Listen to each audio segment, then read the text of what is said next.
నమస్తే, నా పేరు Chandrashekar. Welcome to tech one media channel. ఈ వీడియోలో ఐటీసీ షేర్ ఇవాళ భారీగా పడింది. దాని గురించి కొన్ని వివరాలు చూద్దాం.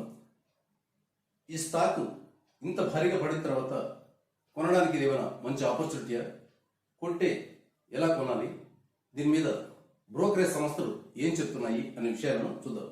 ముందుగా ఇది ఎందుకు పడిందో చూద్దాం.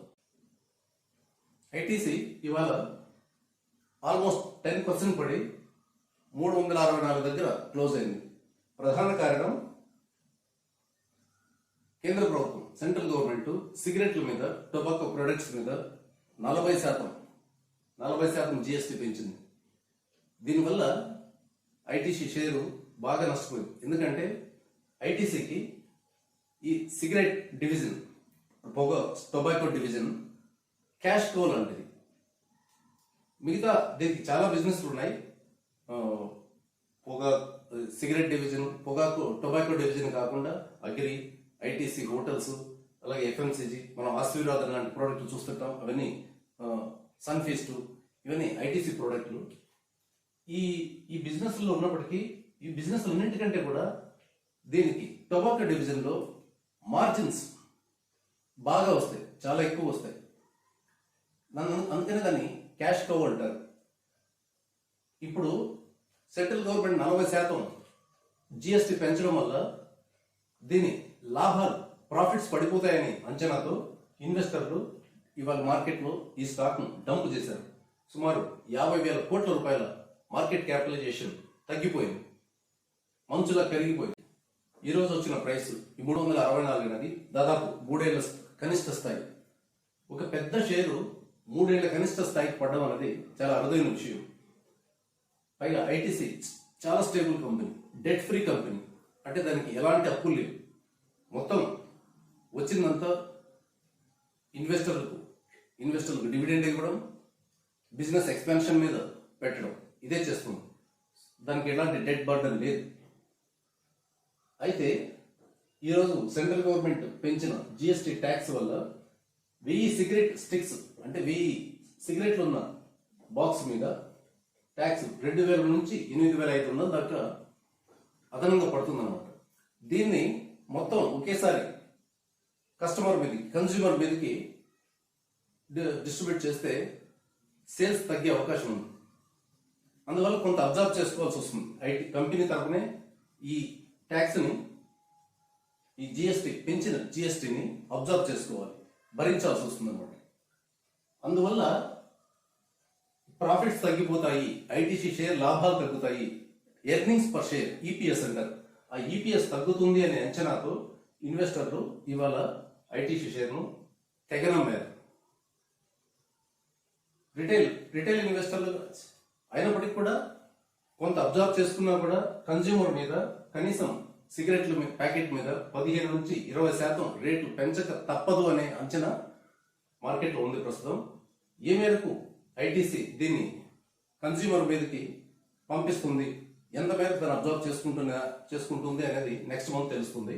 ఎందుకంటే నెక్స్ట్ మంత్ నుంచి ఈ పెంచిన జిఎస్టీ అమల్లోకి వస్తుంది.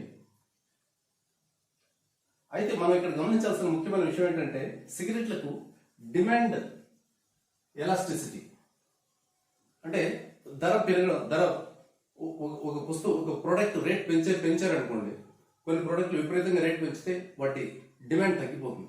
సిగరెట్ లాంటివి, లిక్కర్ లాంటివి, ఇవన్నీ ఒక రకమైన వ్యసనాల కిందకు వచ్చేది. వీటికి ప్రైస్ ఎంత పెరిగినా కూడా కన్స్యూమర్ వాటి నుంచి దూరంగా పోలేడు. వాటిని ఎలాగైనా కొనాలని చూస్తారు. ఇలాంటప్పుడు ఏం జరుగుతుందంటే, ఇప్పుడు ఐటీసీ సిగరెట్ రేట్లు పెంచినప్పుడు కన్స్యూమర్ ఏం చేస్తాడంటే ఇల్లిసిట్ ఆర్ ఇల్లీగల్ ట్రేడింగ్ మార్కెట్లో, బ్లాక్ మార్కెట్లో దొరికే వాటి మీద, లేకపోతే ఆల్టర్నేటివ్గా బీడీ లాంటి వాటి మీద, ఇలాంటి వాటి మీదకి వెళ్ళడానికి ముఖ్యంగా తక్కువ ఆదాయం ఉన్నవాళ్ళు, లో ఇన్కమ్ కన్స్యూమర్స్ వెళ్ళే అవకాశం ఉంది. అయితే రిచ్ పీపుల్ వాళ్ళకి సిగరెట్ మీద ఒక ప్యాకెట్ మీద, ఒక 10 సిగరెట్ల మీద ఒక 100 రూపాయల, ఒక 20, 30, 50 పెరిగితే వాళ్ళకి పెద్ద ఫరక్ పడదు. బట్ లో ఇన్కమ్, తక్కువ ఆదాయం ఉన్న వాళ్ళ మీద ఇంపాక్ట్ ఉంటుంది. వాళ్ళు ఆల్టర్నేటివ్ కోసం చూస్తారు, బ్లాక్ మార్కెట్లో కొనడానికి చూస్తారు. ఇలాంటి అవకాశాలు ఉంటాయి. ఇది మనం బంగారంలో కూడా చూసాం. బంగారంలో ఏం జరిగిందంటే విపరీతంగా ఒక 6%, 7% వేశారు ఇంపోర్ట్ డ్యూటీ. వేస్తే బంగారం స్మగ్లింగ్ ఎక్కువ పెరిగిపోయింది. స్మగ్లింగ్ బాగా పెరిగింది. దాన్ని తట్టుకోలేక మళ్ళీ ఆ ఇంపోర్ట్ డ్యూటీని తగ్గించాల్సి వచ్చింది 3%. సో సిగరెట్లకు కూడా అలాంటి పరిస్థితి వచ్చే ఛాన్స్ ఉంది. ఎందుకంటే దానికి డెట్ బర్డెన్ లేదు కాబట్టి డివిడెండ్ ఈల్డ్ బాగా ఇస్తుంది. అరౌండ్ 3 to 4% అది డివిడెండ్ ఈల్డ్ ఉంటుంది.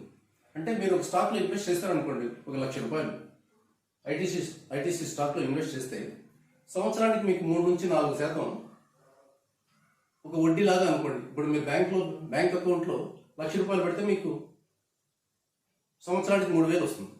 ఈవెన్ సేమ్ ఐటీసీ కూడా అంత డివిడెండ్ అంతే, ఆల్మోస్ట్ అంతే రిటర్న్. ఐటీసీ కూడా ఇంచుమించు అంతే రిటర్న్ ఇస్తుంది. అందుకని ఐటీసీ అనేది లాంగ్ టర్మ్ కోసం మంచి ఇన్వెస్ట్మెంట్. ముఖ్యంగా ఇలాంటి కరెక్షన్ వచ్చినప్పుడు మంచి ఇన్వెస్ట్మెంట్ అనేది కొందరి అంచనా.